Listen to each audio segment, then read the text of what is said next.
It's Conduit News Radio with Paul Harrell.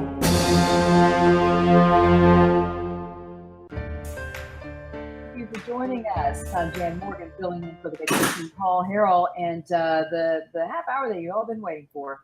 You know, we worked really hard to get this interview, and I'm proud to say that State Representative Mickey Gates has agreed to talk with us. Mickey has been a Republican representative for the state of Arkansas a number of years. He was arrested recently on 6 Class D felony charges for failure to file state income tax returns. And so he's, according to the state, he owes over $259,000. His bond was set at $1,500. And Representative Gates, I really appreciate you joining us, especially now I know that you're out of state with your daughter who's having some medical issues. So I appreciate you taking the time to call us in. Thank you so much for joining us. Could you please let the folks know? Good. Go ahead. Yeah, tell the folks, what can you tell us at this point about the charges against you and your tax issues? Well, the issues, and there's not a whole lot I can say right now, simply because I haven't even been arraigned yet. For some reason, the state, in its infinite wisdom, their arrest was in July. Most people, when they're arrested, are arraigned within days, or at least within weeks. I won't be arraigned until October, I think October 2nd, which coincidentally is just right before early voting starts. Yeah, that just causes it to be re-erected. But the biggest thing is it doesn't give me my day in court, and it just prolongs my day in court, which we are, wanting to be able to get to court so that we can vigorously defend ourselves. And, it's when you introduce legislation and when you do things that causes the swamp to be drained, there are creatures in the swamp that don't want to be drained, and they like their lifestyle. They like their ability to do swampy things, and and the part of the thing that we deal with now is, and I can attest to this, is when you have a culture where there is a lot of corruption and there are a lot of convictions and a lot of people admitting to guilt, then the assumption is that everybody that is charged now is guilty. And I was looking back. Do what? Guilty until proven innocent. Say that again? Right, Guilty right, and until that's a right that's just correct.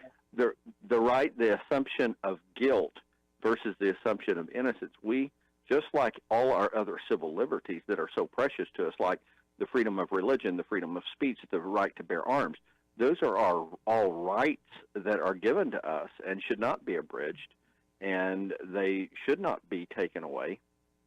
And, we're sitting here going, well, just because somebody files charges.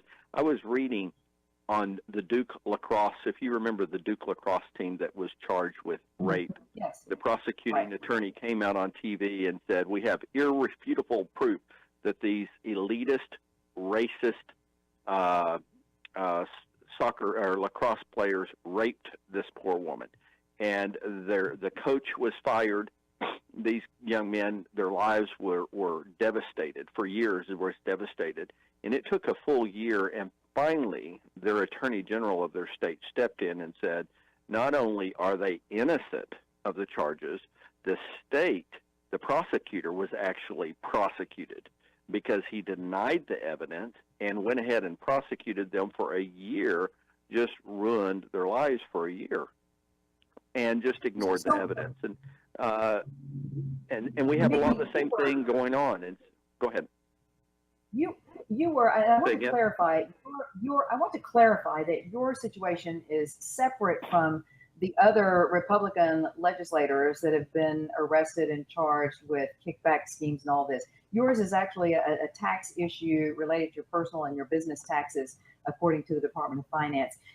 When you brought up the whole culture of corruption thing, we were talking yesterday on this show to two of our most conservative state senators, Senator Brian King and Senator Linda Collins Smith. Both were targeted by the governor's office who openly, and when I say the most conservative, Brian King and Linda Collins Smith are in the top two with the most conservative voting records in our state Senate. And yet our governor chose to strategically endorse Republican opposition and even, support their opposition in those races. And you also have a very conservative voting record. Do you feel that you are the subject of a targeted attack by any group or any faction of the Republican Party or the state government? I don't know from whence the attack comes from. When but you do have feel a department. Oh, absolutely, absolutely, and because it's simple. The simple thing, you ask simple questions. It's not hard. Why is somebody arrested and they're not arraigned for over 3 months? Why do they wait till after a primary when they had all of that?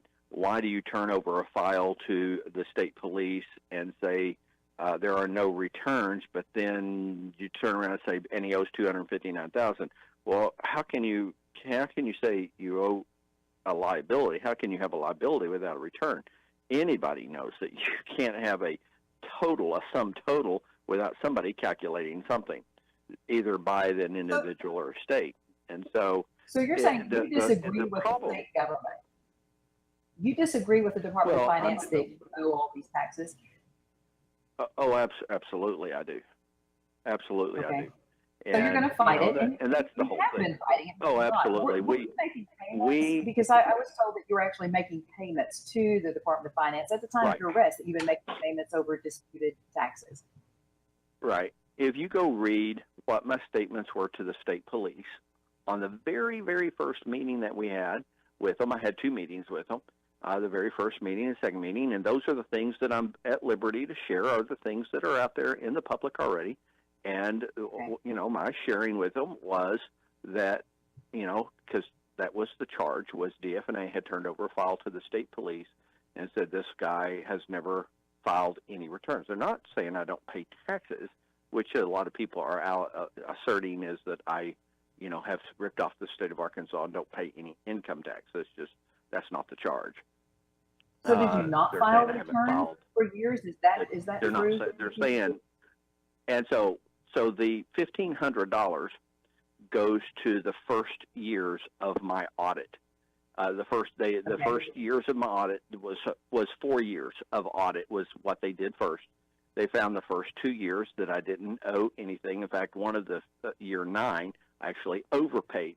I paid too much money in taxes. That's why they can't say, oh, well, obviously you're trying to defraud. Well, if you're trying to defraud and you overpaid, then I guess it really makes you stupid. And so most of what we settled on, and my wife and I own our company, and what we settled on was for our credit card receipts that we had in our business where the ink had faded. We have the receipts, we had the expenditures, they were all part of the filing, but as you know, sometimes credit card paper, the ink fades. Well, our auditor said if she could not read the credit card receipt, that we did not get to write them off. And so that's finally what we agreed to on the first 4 years. And that was what I was speaking to the state police. I said, does it show? Because if they're saying I have never filed any returns, does it say that my wife and I make $1,500 a month payments on those first 4 years of our audit? And he said, yes. Are they being accurate, Vicki?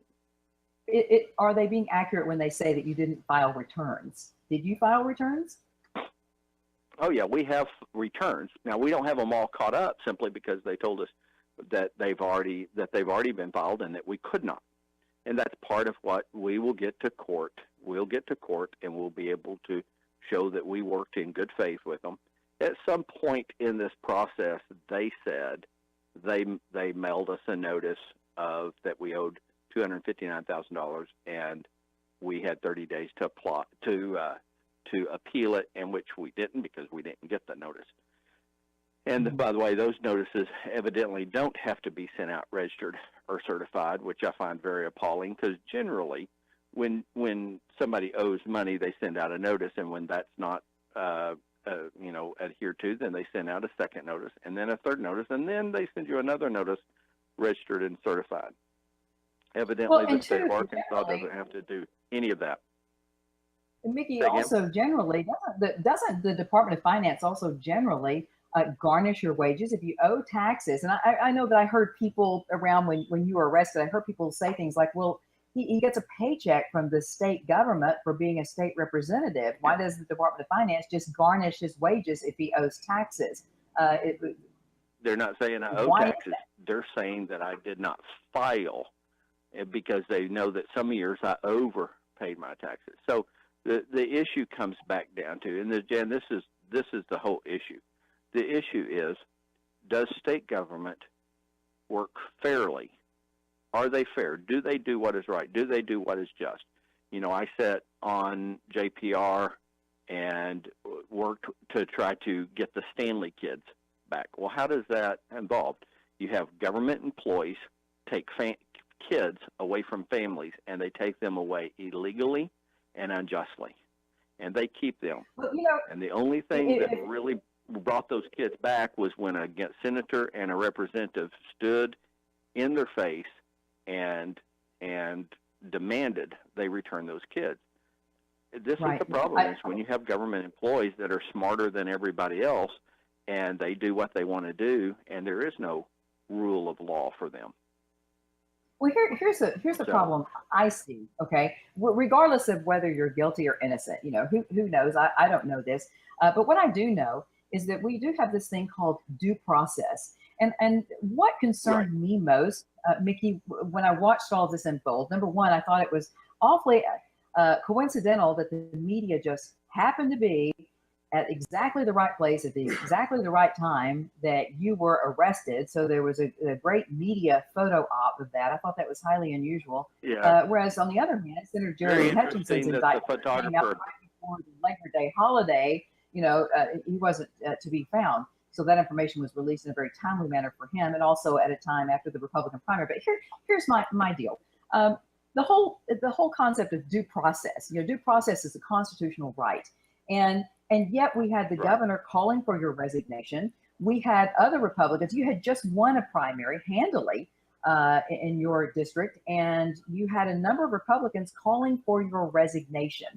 So I see two issues here. Number one, the due process issue, and whether or not we are weaponizing state agencies. If a state agency, if we do not protect this process, we're in trouble. If a state agency can come out and say you're guilty and state police need to arrest you, and you can be arrested and then be forced to resign and be asked to resign. If we can eliminate state legislators based on accusations by state agencies, that's a very slippery slope to go down, and it's a direct hit on the Constitution, on the amendment that deals with due process. That's exactly. But also, Mickey, I want you to talk about what's happened. What has happened to you? How has this affected you with the Republican Party? Because it divided the party. Well, it did, because and you hit the nail on the head. I appreciate the fact that I can defend myself, but the thing is to defend somebody's right, you don't have to know the truth at this point in the process. We can come to whatever conclusions, but I have not been able to present all my evidence. I have not been able to. Now the press, they made sure that all that was front page, and they made sure the press was sitting there at the jail waiting for me to turn myself in. They were waiting for me. They weren't waiting for anybody else. They were waiting for me. How did they know I was going to be there? Well, somebody told them. What a coincidence. They could get that but this is the front page. That's correct. But this is about process, due process. Due process is by the process by which we allow people to defend themselves. The Duke lacrosse team, the prosecuting attorney came out and said, this is all our evidence, and these are white, privileged, racist rapers. They raped this poor woman, and come to find out, they did not. And they were stolen from their right to due process because they were judged guilty by people. They had marches on the university. They had everybody, and mine made national news too because it's not even being reported correctly. But the comes to due process, I appreciate the fact that you can afford me the right of due process without having to conclude I'm innocent, because it is due process by which I have the right to defend myself in the same public, in the same arena by which I'm being prosecuted.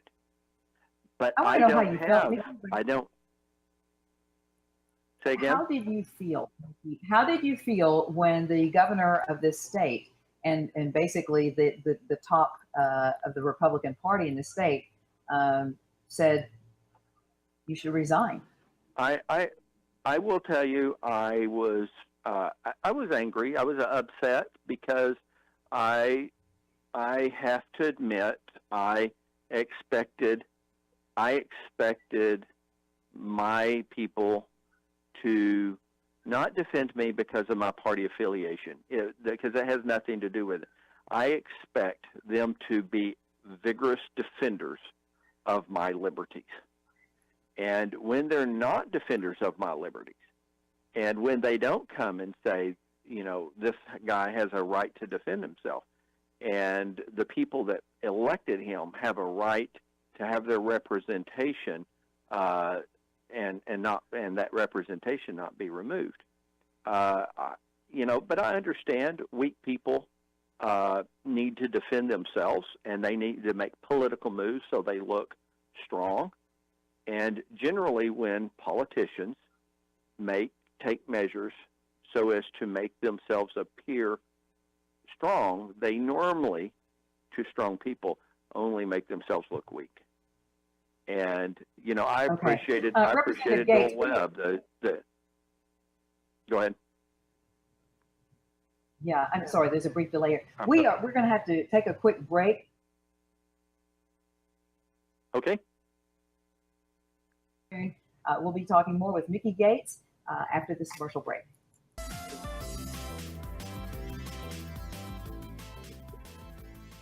Good morning, folks. Thank you so much for staying with us and sharing your morning with us here at Conduit on the Paul Harrell program. Paul will be back next week. I'm Jan Morgan, filling in for vacationing Paul. We've been talking with an exclusive interview with State Representative Mickey Gates, who has been arrested and charged on 6 Class D felony charges of failure to file state income taxes. And Representative Gates, thank you for hanging with us till after the break, because I wanted to ask you one more thing. What do you expect the people of this state are going to find out when all of this is said and done, when your trial is over? What are people going to learn about the process and about?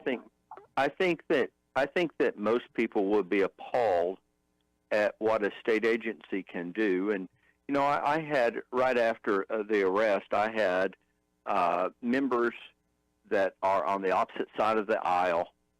Their race is not my race. Their party's not my party. Call me and say, Mickey, do not resign. Do not quit.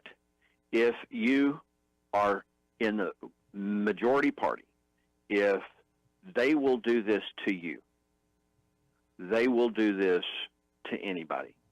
You know, most people, if they were audited, and especially if they ran $1 million company, if you were audited from 10 years ago, could you defend your returns? Could you defend your expenses from 10 years ago? Could you produce the evidence of every expense from 10 years ago? And I dare say the majority of the people didn't even know the state could audit you past 7 years. Well, I have never heard. That comes down to the. Can I ask you this? I don't understand. Clear this up for me if I'm wrong, but I have not ever heard of anyone who's been arrested for not paying their taxes if they had worked out a deal with the state and were making payments on their taxes. And that just making payments on a regular basis, correct? Oh yeah, every month. In fact, my payments to the state are $1,500 a month. That was what my wife and I agreed to in our company, that we would pay $1,500 a month. We had paid, at the time of the arrest, I had paid $31,500 in 21 months. The checks hit my account on the 22nd or the 23rd of every month, and it is not due until the 6th of the following month. So it actually clears my account 2 weeks before it's even due, and it's over $31,000. It's over $33,000 now, and that's So the were whole you point. surprised? Were you surprised when you got the call? Were you surprised that you were being arrested? Oh, I was just shocked. I've been 24 years, and I've had legislators say, Mickey, why didn't you come to us? Why didn't you say something? And I'm sitting here going, I didn't know that I needed to, because I've been working with them for quite a few years. I've been working with them and going through the audit. Now, don't get me wrong. While I say working with them, I did not just bend over and let them just, destroy Right, me. you were disputing. I fought them, and I won all the time. I mean, crazy stuff like not allowing an employee to use their debit card if they went out of town on business, to use the company card to buy gas and lodging and that type of stuff. They were saying they had to pay for it all themselves, and then I could reimburse them when they got back. And I said, no, that's why you have company credit cards. That's crazy. Well, you can't do that.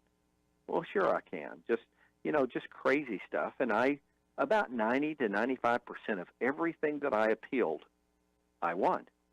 And I know that the auditors did not like that, but the real thing that came down when you say that, and if you go back and look at the website, look at the state's website. Don't look at my website. Don't look at any other. Look at the state's website from the General Assembly, the 90th Assembly, on the website, rcollect.ar.gov, I believe is the website, and you go click on my name, and then you go find the bill that I introduced that said the state cannot audit you or your business past 7 years, and there's a link on there to a report from DFNA, a financial impact report. It says that I think the number is $15 million that the state of Arkansas makes off of people auditing them past 7 years to 10 years. We make $15 million a year auditing people. Why? Because it is almost impossible to defend what you did 7, 8, 9, 10 years ago. But Representative Gates, we are that, not only would we lose the $15 million, they would lose a bunch of employees. And this is about saving government jobs. Right. We are out of time. I really appreciate you taking the time to call in to me at this time in your life, and we'll be watching your case. Thank you so much, sir. I appreciate it. Thank you for affording me the right to due process. Yes, sir. You have been listening to, thank you. You've been listening to State Representative Mickey Gates talking about his side of the story, what he was able to share with us, and I guess he will have his final day in court.